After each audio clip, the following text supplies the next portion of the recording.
Chapter 7. The door was, as before, opened a tiny crack, and again 2 sharp and suspicious eyes stared at him out of the darkness. Then Raskolnikov lost his head and nearly made a great mistake.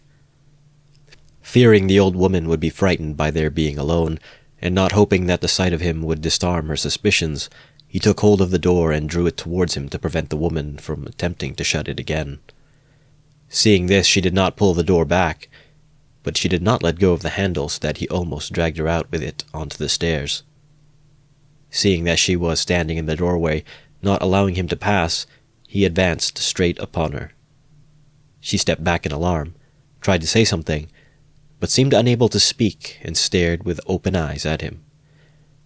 "Good evening, Alyona Ivanovna," he began, trying to speak easily, but his voice would not obey him. It broke and shook. "I have come. I have brought something. But we'd better come in. To the light." And leaving her, he passed straight into the room, uninvited. The old woman ran after him. Her tongue was unloosed. "Good heavens! What it is? Who is it? What do you want?" "Why, Alyona Ivanovna, you know me. Raskolnikov. Here, I brought you the pledge I promised the other day." And he held it out. The old woman glanced for a moment at the pledge, but at once stared in the eyes of her uninvited visitor.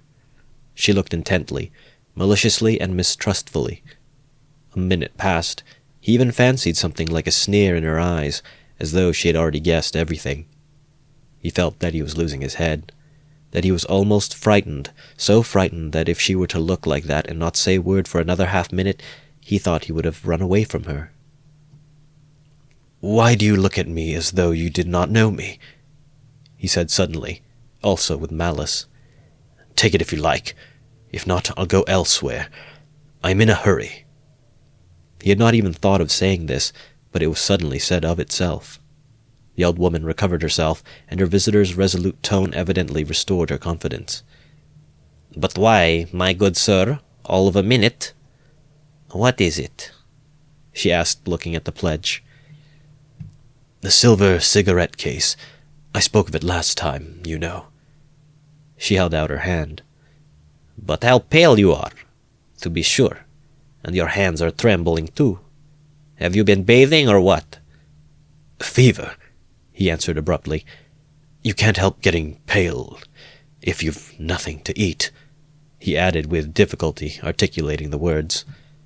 His strength was failing him again, but his answer sounded like the truth. The old woman took the pledge. "What is it?" she asked once more, scanning Raskolnikov intently and weighing the pledge in her hand. "A thing. Cigarette case. Silver. Look at it." "It does not seem somehow like silver. How he has wrapped it up!" Trying to untie the string and turning to the window, to the light, she left him altogether for some seconds and stood with her back to him. He unbuttoned his coat and freed the axe from the noose, but did not yet take it out altogether, simply holding it in his right hand under the coat. His hands were fearfully weak. He felt them every moment growing more numb and more wooden. He was afraid he would let the axe slip and fall. A sudden giddiness came over him. "But what has he tied it up like this for?" the old woman cried with vexation and moved towards him. He had not a minute more to lose. He pulled the axe quite out, swung it with both arms, scarcely conscious of himself, and almost without effort, almost mechanically, brought the blunt side down on her head. He seemed not to use his own strength in this, but as soon as he had once brought the axe down, his strength returned to him. The old woman was as always bareheaded. Her thin, light hair, streaked with grey, thickly smeared with grease, was plaited in a rat's tail and fastened by a broken horn comb which stood out on the nape of her neck. As she was so short, the blow fell on the very top of her skull. She cried out, but very faintly, and suddenly sank all of a heap on the floor, raising her hands to her head. In one hand she still held the pledge. Then he dealt her another, and another blow with the blunt side, and on the same spot. The blood gushed as from an overturned glass. The body fell back. He stepped back, let it fall, and at once bent over her face. She was dead. Her eyes seemed to be starting out of their sockets. The brow and the whole face were drawn and contorted convulsively. He laid the axe on the ground near the dead body and felt at once in her pocket, the same right-hand pocket from which she had taken the key on his last visit. He was in full possession of his faculties, free from confusion or giddiness, but his hands were still trembling. He remembered afterwards that he had been particularly collected and careful, trying all the time not to get smeared with blood. He pulled out the keys at once. They were all, as before, in one bunch on a steel ring. He ran at once into the bedroom with them. It was a very small room with a whole shrine of holy images. Against the other wall stood a big bed, very clean and covered with a silk patchwork wadded quilt. Against a third wall was a chest of drawers. Strange to say, so soon as he began to fit the keys into the chest, so soon as he heard their jingling, a convulsive shudder passed over him. He suddenly felt tempted again to give it all up and go away, but that was only for an instant. It was too late to go back. He positively smiled at himself, when suddenly another terrifying idea occurred to his mind. He suddenly fancied that the old woman might be still alive and might recover her senses. Leaving the keys in the chest, he ran back to the body, snatched up the axe and lifted it once more over the old woman, but did not bring it down. There was no doubt that she was dead. Bending down and examining her again more closely, he saw clearly that the skull was broken and even battered in on one side. He was about to feel it with his finger, but drew back his hand, and indeed it was evident without that.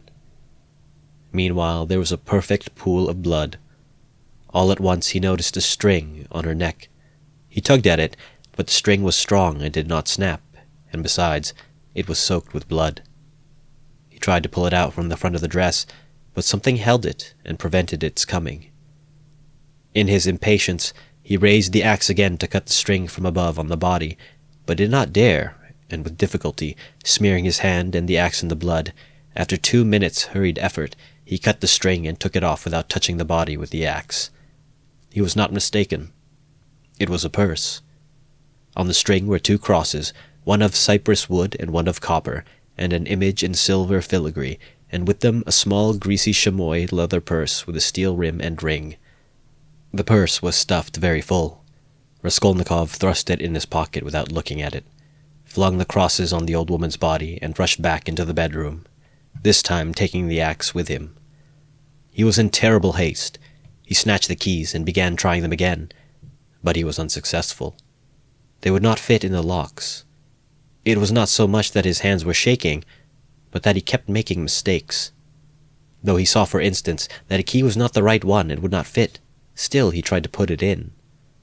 Suddenly he remembered and realized that the big key with the deep notches, which was hanging there with the small keys, could not possibly belong to the chest of drawers, but to some strong box, and that everything, perhaps, was hidden in that box.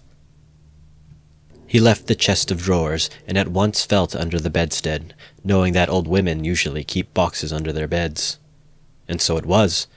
There was a good-sized box under the bed, at least a yard in length, with an arched lid covered with red leather and studded with steel nails. The notched key fitted at once and unlocked it. At the top, under a white sheet, was a coat of red brocade lined with hareskin. Under it was a silk dress, then a shawl, and it seemed as though there was nothing below but clothes. The first thing he did was to wipe his blood-stained hands on the red brocade. "It's red, and on red blood will be less noticeable." The thought passed through his mind. Then he suddenly came to himself. "Good God! Am I going out of my senses?" he thought with terror. But no sooner did he touch the clothes than a gold watch slipped from under the fur coat. He made haste to turn them all over. There turned out to be various articles made of gold among the clothes, probably all pledges, unredeemed or waiting to be redeemed. Bracelets, chains, earrings, pins, and such things. Some were in cases, others simply wrapped in newspaper, carefully and exactly folded and tied round with tape. Without any delay, he began filling up the pockets of his trousers and overcoat without examining or undoing the parcels and cases, but he had not time to take many. He suddenly heard steps in the room where the old woman lay. He stopped short and was still as death. But all was quiet, so it must have been his fancy. all at once he heard distinctly a faint cry, as though someone had uttered a low, broken moan. Then again dead silence for a minute or two. He sat squatting on his heels by the box and waited, holding his breath. Suddenly he jumped up, seized the axe, and ran out of the bedroom. In the middle of the room stood Lizaveta, with a big bundle in her arms. She was gazing in stupefaction at her murdered sister, white as a sheet and seeming not to have the strength to cry out. Seeing him run out of the bedroom, she began faintly quivering all over, like a leaf. A shudder ran down her face. She lifted her hand, opened her mouth, but still did not scream. She began slowly backing away from him into the corner, staring intently, persistently at him, but still uttered no sound, as though she could not get breath to scream. He rushed at her with the axe. Her mouth twitched piteously, as one sees babies' mouths when they begin to be frightened, stare intently at what frightens them, and are on the point of screaming. And this hapless Lizaveta was so simple and had been so thoroughly crushed and scared that she did not even raise a hand to guard her face, though that was the most necessary and natural action at the moment, for the axe was raised over her face. She only put up her empty left hand, but not to her face, slowly holding it out before her as though motioning him away. The axe fell with the sharp edge just on the skull and split at one blow all the top of the head. She fell heavily at once. Raskolnikov completely lost his head, snatching up her bundle, dropped it again, and ran into the entry. Fear gained more and more mastery over him, especially after this second, quite unexpected murder. He longed to run away from the place as fast as possible, and if at that moment he had been capable of seeing and reasoning more correctly, if he had been able to realize all the difficulties of his position, the hopelessness, the hideousness, and the absurdity of it, if he could have understood how many obstacles, and perhaps crimes he had still to overcome or to commit, to get out of that place and to make his way home, it is very possible that he would have flung up everything and would have gone to give himself up, and not from fear, but from simple horror and loathing of what he had done. The feeling of loathing especially surged up within him and grew stronger every minute. He would not now have gone to the box or even into the room for anything in the world. But a sort of blankness, even dreaminess, had begun by degrees to take possession of him. At moments he forgot himself, or rather, forgot what was of importance, and caught at trifles. Glancing, however, into the kitchen and seeing a bucket half full of water on a bench, he bethought him of washing his hands and the axe. His hands were sticky with blood. He dropped the axe with the blade in the water, snatched a piece of soap that lay in a broken saucer on the window, and began washing his hands in the bucket.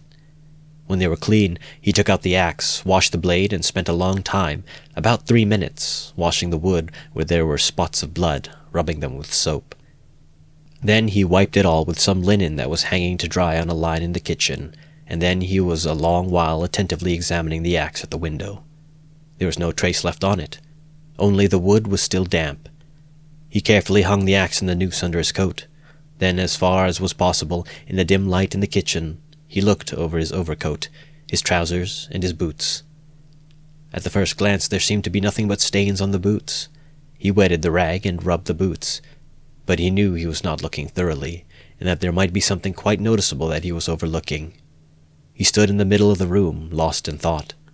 Dark, agonizing ideas rose in his mind, the idea that he was mad, and that at that moment he was incapable of reasoning, of protecting himself, that he ought perhaps to be doing something utterly different from what he was doing now. "Good God!" he muttered. I must fly. Fly!" And he rushed into the entry, but here a shock of terror awaited him such as he had never known before. He stood and gazed and could not believe his eyes. The door, the outer door from the stairs, at which he had not long before waited and rung, was standing unfastened and at least 6 inches open. No lock, no bolt, all that time. The old woman had not shut it after him, perhaps as a precaution. But good God! Why, he had seen Lizaveta afterwards. And how could he? How could he have failed to reflect that she must have come in somehow? She could not have come through the wall. He dashed to the door and fastened the latch. But no, the wrong thing again! I must get away. Get away! He unfastened the latch, opened the door, and began listening on the staircase. He listened a long time. Somewhere far away, it might be in the gateway, Two voices were loudly and shrilly shouting, quarreling, and scolding. What are they about? He waited patiently. At last all was still, as though suddenly cut off. They had separated. He was meaning to go out, but suddenly, on the floor below, a door was noisily opened and someone began going downstairs humming a tune. How is it they all make such a noise? Flashed through his mind. Once more he closed the door and waited. At last all was still, not a soul stirring. He was just taking a step towards the stairs when he heard fresh footsteps. The steps sounded very far off, at the very bottom of the stairs, but he remembered quite clearly and distinctly that from the first sound he began for some reason to suspect that this was someone coming there, to the 4th floor, to the old woman. Why? Were the sounds somehow peculiar, significant? The steps were heavy, even and unhurried. Now he had passed the 1st floor. Now he was mounting higher. It was growing more and more distinct. He could hear his heavy breathing, and now the 3rd story had been reached. Coming here! And it seemed to him all at once that he was turned to stone, that it was like a dream in which one is being pursued, nearly caught, and will be killed, and is rooted to the spot and cannot even move one's arms. At last, when the unknown was mounting to the 4th floor, he suddenly started, and succeeded in slipping neatly and quietly back into the flat and closing the door behind him. Then he took the hook, and softly, noiselessly, fixed it in the catch. Instinct helped him. When he had done this, he crouched holding his breath by the door. The unknown visitor was by now also at the door. They were now standing opposite one another, as he had just before been standing with the old woman, when the door divided them and he was listening. The visitor panted several times. He must be a big, fat man, thought Raskolnikov, squeezing the axe in his hand. It seemed like a dream indeed. The visitor took hold of the bell and rang it loudly. As soon as the tin bell tinkled, Raskolnikov seemed to be aware of something moving in the room. For some seconds he listened quite seriously. The unknown rang again, waited, and suddenly tugged violently and impatiently at the handle of the door. Raskolnikov gazed in horror at the hook shaking in its fastening, and in blank terror expected every minute that the fastening would be pulled out. It certainly did seem possible, so violently was he shaking it. He was tempted to hold the fastening, but he might be aware of it. A giddiness came over him again. I shall fall down, flashed through his mind, but the unknown began to speak, and he recovered himself at once. What's this? Are they asleep or murdered? Damn them, he bawled in a thick voice. Hey, Alyona Ivanovna, old witch, Lizaveta Ivanovna, my beauty, open the door. Oh, damn them. Are they asleep or what? And again, enraged, he tugged with all his might a dozen times at the bell. He must certainly be a man of authority and an intimate acquaintance. At this moment, light hurried steps were heard not far off on the stairs. Someone else was approaching. Raskolnikov had not heard them at first. You don't say there's no one at home, the newcomer cried in a cheerful ringing voice, addressing the first visitor, who still went on pulling the bell. Good evening, Koch. From his voice, he must be quite young, thought Raskolnikov. Who the devil can tell? I've almost broken the lock, answered Koch. But how do you come to know me? Why, the day before yesterday, I beat you 3 times running at billiards at Gambrinus. Oh. So they are not at home? That's queer. It's awfully stupid, though. Where could the old woman have gone? I've come on business. Yes, and I have business with her, too. Well, what can we do? Go back, I suppose. And I was hoping to get some money, cried the young man. We must give it up, of course, but what did she fix this time for? The old witch fixed the time for me to come herself. It is out of my way, and where the devil she can have got to, I can't make out. She sits here from year's end to year's end, the old hag. Her legs are bad, and yet here all of a sudden she is out for a walk. Hadn't we better ask the porter? What? Where she's gone, and when she'll be back. Damn it all. We might ask, but you know she never does go anywhere. And he once more tugged at the door handle. Damn it all, there's nothing to be done. We must go. Stay! Cried the young man suddenly. Do you see how the door shakes if you pull it? Well? That shows it's not locked, but fastened with the hook. Do you hear how the hook clanks? Well? Why, don't you see? That proves that one of them is at home. If they were all out, they would have locked the door from the outside with the key and not with the hook from inside. There, do you hear how the hook is clanking? To fasten the hook on the inside, they must be at home. Don't you see? So they are sitting inside and don't open the door. Well, and so they must be, cried Koch, astonished. What are they about in there? And he began fiercely shaking the door. Stay, cried the young man again. Don't pull at it. There must be something wrong. Here, you've been ringing and pulling at the door, and still they don't open. So either they've both fainted or... What? I tell you what. Let's go fetch the porter. Let him wake them up. All right. Both were going down. Stay. You stop here while I run down for the porter. What for? Well, you'd better. All right. I'm studying the law, you see. It's evident there's something wrong here, the young man cried hotly, and he ran downstairs. Koch remained. Once more he softly touched the bell, which gave one tinkle, then gently, as though reflecting and looking about him, began touching the door-handle, pulling it, and letting it go to make sure once more that it was only fastened by the hook. Then, puffing and panting, he bent down and began looking at the keyhole, but the key was in the lock on the inside, and so nothing could be seen. Raskolnikov stood, keeping tight hold of the axe. He was in a sort of delirium. He was even making ready to fight when they should come in. While they were knocking and talking together, the idea several times occurred to him to end it all at once and shout to them through the door. Now and then he was tempted to swear at them, to jeer at them, while they could not open the door. Only make haste, was the thought that flashed through his mind. But what the devil is he about? Time was passing, 1 minute and another. No one came. Koch began to be restless. What the devil? He cried suddenly, and in impatience deserting his sentry duty, he too went down, hurrying and thumping with his heavy boots on the stairs. The steps died away. Good heavens! What am I to do? Raskolnikov unfastened the hook, opened the door. There was no sound. Abruptly, without any thought at all, he went out, closing the door as thoroughly as he could, and went downstairs. He had gone down 3 flights when he suddenly heard a loud voice below. Where could he go? There was nowhere to hide. He was just going back to the flat.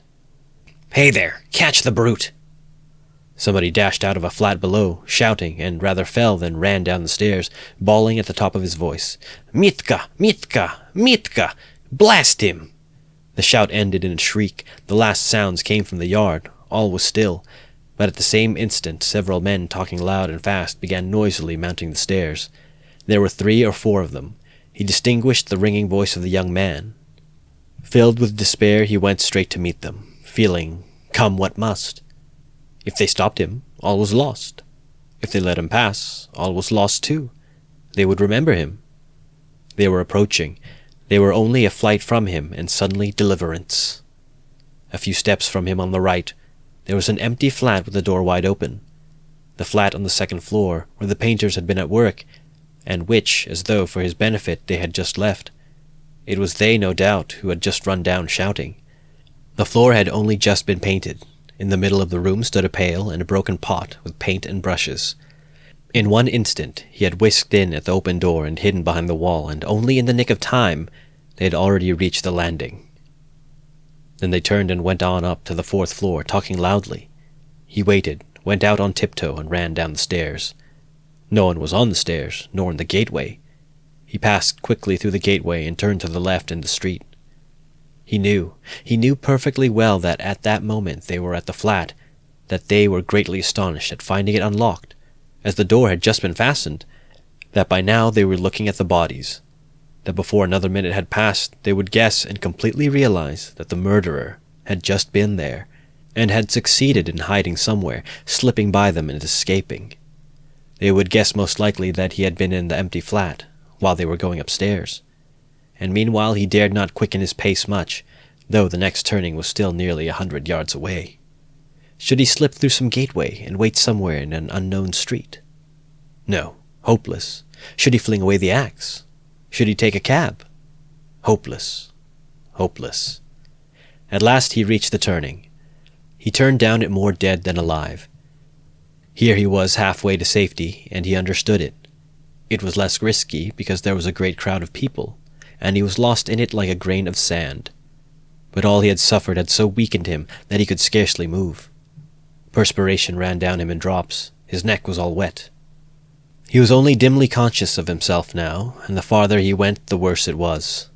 He remembered, however, that on coming out onto the canal bank, he was alarmed at finding few people there, and so being more conspicuous, and he had thought of turning back. Though he was almost falling from fatigue, he went a long way round so as to get home from quite a different direction. He was not fully conscious when he passed through the gateway of his house. He was already on the staircase before he recollected the axe, and yet he had a very grave problem before him. To put it back, and to escape observation as far as possible in doing so. He was of course incapable of reflecting that it might perhaps be far better not to restore the axe at all, but to drop it later on in somebody's yard. But it all happened fortunately. The door of the porter's room was closed but not locked, so that it seemed most likely that the porter was at home. But he had so completely lost all power of reflection that he walked straight to the door and opened it. If the porter had asked him, "What do you want?" he would perhaps have simply handed him the axe. But again the porter was not at home, and he succeeded in putting the axe back under the bench, and even covering it with a chunk of wood as before. He met no one, not a soul, afterwards on the way to his room. The landlady's door was shut. When he was in his room, he flung himself onto the sofa just as he was. He did not sleep, but sank into blank forgetfulness. If anyone had come into his room then, he would have jumped up at once and screamed. Scraps and shreds of thoughts were simply swarming in his brain, but he could not catch at one. He could not rest on one, in spite of all his efforts.